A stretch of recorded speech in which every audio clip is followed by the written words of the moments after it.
No episódio de hoje, como montar um bivac de emergência. Eu sou Abelardo Alves e seja bem-vindo ao Dica de Trekking.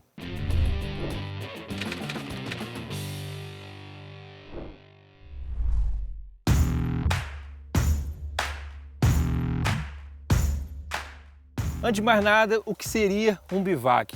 Um bivac é o ato de você pernoitar na montanha, na trilha, sem você empregar muita energia.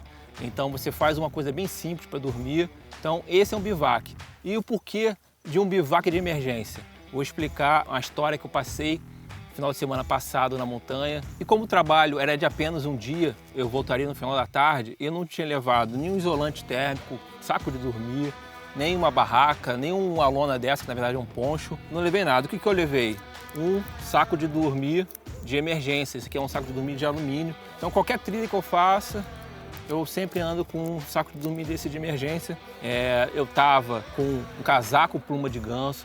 Por causa da filmagem, principalmente esse trabalho, que eu deveria ficar horas parado fazendo transmissão, que era uma live, eu levei esse casaco. Além desse casaco de pluma de ganso, eu também levei uma segunda pele de lã merino. Conclusão, não foi passado a tempo esse Highline. Eu tinha duas opções. A primeira era descer e voltar no dia seguinte ou dormir na montanha. Eu preferi fazer um bivac de emergência e dormir na montanha, mas o ponto principal de ter ficado na montanha foi, primeiro, minhas habilidades adquiridas ao longo de bastante tempo que eu pratico montanhismo, eu ter um spot comigo, que é um equipamento para mim fundamental para minha segurança.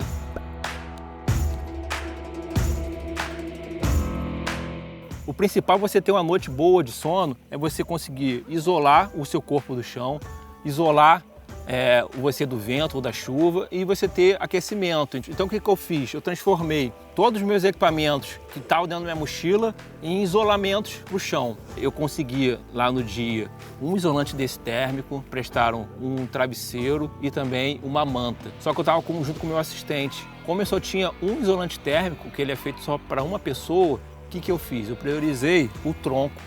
O tronco é a parte mais importante do seu corpo, o tronco é a cabeça. Você pode deitar no chão e não isolar o seu tronco e sua cabeça. Então o que eu fiz? Eu priorizei essa parte do corpo e eu deitei aqui, nessa posição aqui, e o meu assistente deitou nessa outra posição. O que estava faltando aqui? Isolar da parte do tronco para baixo. Então o que eu fiz? Para cobrir essa outra metade do solo, eu peguei bastante folhas, cobri o chão. Como eu estava no cume de uma montanha de 850 metros, eu não consegui muitas folhas, porque geralmente nesse campo de altitude você não tem muitas árvores e acabei não conseguindo tampar muito. Além dessas folhas, o que eu utilizei para ajudar a me isolar do chão? Eu peguei uma fita lá de Highline de 30 metros e eu passei assim no chão, só que ela não conseguiu completar todo aqui o espaço onde eu ia deitar. Eu tinha levado essas 3 fitas de escalada e eu fui passando assim, Então eu consegui completar um pedaço do chão que estava sem nada com essas fitas de escalada. Eu tinha esse bag de água, que ele também tem um alumínio aqui por dentro. Eu usei esse aqui para eu me isolar do chão. Eu tinha esse case de tripé fotográfico. Eu tinha esse rebatedor fotográfico, vou abrir para vocês aqui, para vocês terem uma noção do que seria isso. É um rebatedor fotográfico, então assim, aqui deve ter uns 3 centímetros de material, tem esse alumínio ainda. Usando essas partes das fitas, eu consegui isolar até a parte do joelho. Então eu estava da cintura até a parte do joelho isolado do chão. Então faltava a parte da perna para frente, do joelho para frente, mas eu não consegui mais material para me isolar. Então o que eu fiz? Eu botei minha mochila do meu lado, essa mochila aqui, e também me ajudou a me proteger do vento. Eu botei a mochila do lado e eu deitei com o joelho dobrado assim, encostado na mochila. Então isso que me ajudou a não encostar a perna no chão. E cada hora que eu encostava a perna no chão, esticava a perna toda no chão, eu sentia a umidade, sentia frio. Então eu voltava, dormia virado para o lado da mochila. Então outro ponto também que me ajudou a tomar essa decisão Foram 3 pontos, na verdade. O primeiro, eu cheguei na cidade, estava em Magé, o que eu faço sempre? Em qualquer lugar que eu vou subir a montanha, eu vejo a temperatura na base da montanha e eu tento calcular quanto de temperatura vai estar no cume da montanha. Então, quando eu estacionei o carro, eu olhei o termômetro do carro e estava marcando 19 graus às 10 da noite. Então, o que eu fiz ali? Eu sabia que a montanha é 800 metros. E eu faço o seguinte cálculo, eu pego 200 metros mais ou menos e vou diminuindo 1 grau. Então, como a montanha tinha 800 metros, eu tinha que subtrair 19 graus menos 4 graus. Então, eu saberia que a média à noite, no cume da montanha, estaria em mais ou menos uns 15 a 14 graus. E essa era uma temperatura que, com os casacos que eu estava e com todo esse isolamento que eu fiz, eu saberia que poderia passar uma noite relativamente bem.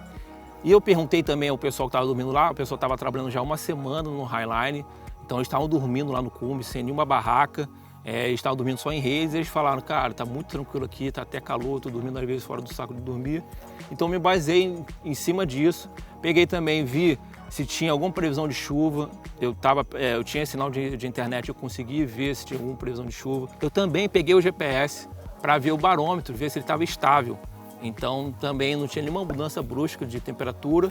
Então se eu estivesse numa montanha de 2.000, 3.000 metros, eu não tomaria essa decisão de ficar na montanha, eu desceria, porque quando você está numa montanha dessa muito exposta, uma altitude dessa, os ventos você não consegue às vezes ficar em pé no cume de uma montanha dessa de 2.000, 3.000 metros. Então o conselho que eu te dou, se você tiver numa emergência dessa, você faça de tudo para descer. Um ponto que eu poderia melhorar, ter levado essa borracha que eu fiz para isolar os meus equipamentos fotográficos do bag de água. Então, além dessa função, ele também serve para me isolar do frio. É uma emergência. Se você reparar, ele é do tamanho do meu tronco. E eu fiz isso para, se eu passasse alguma emergência na montanha, eu poderia utilizar essa borracha. Só que eu estava com uma mochila muito pesada. A primeira pesagem que eu fiz da mochila estava com 25 quilos. Eu acabei tirando equipamento, eu tirei bateria, fui tirando coisas. E uma das coisas que eu tirei foi essa borracha aqui, que poderia ter melhorado minha noite de sono. Ela pesa 225 gramas. Então, apesar de ser compacta, ela tem um peso relativo, né? Então eu acabei tirando. Então, pessoal, eu gostaria muito que vocês que estão olhando esse vídeo aqui não levassem essa minha experiência aqui como a parte cotidiana da tua montanha. Então, vocês, para às vezes economizar um peso, vocês podem pensar, pô, eu vou tirar um isolante térmico, vou acabar botando parte da minha mochila como isolante térmico, eu vou tirar um saco de dormir. E, na verdade, gostaria muito que vocês não pensassem dessa maneira. Esse vídeo aqui é apenas para mostrar para vocês, em caso de emergência, o que vocês poderiam fazer para se isolar do chão. É isso, turma. Se tem alguma dúvida aí, escreva aqui nos comentários. Um grande abraço e até a próxima aventura.